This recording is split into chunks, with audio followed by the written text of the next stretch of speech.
do too, but guess what I got? I have that still connected to my panel. You see the white thing? A Honeywell motion sensor. It works. And also I can put my panel on like right now because it's motion detected. Cost me $3. There's my key switch and alarm and my panel alarm. So be aware, it might go alarm occasionally. So let me set the panel.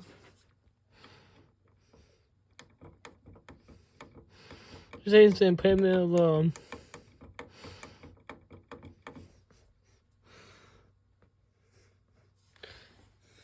It's pretty cool. Take the thumbnail. So I try to do this one-handed.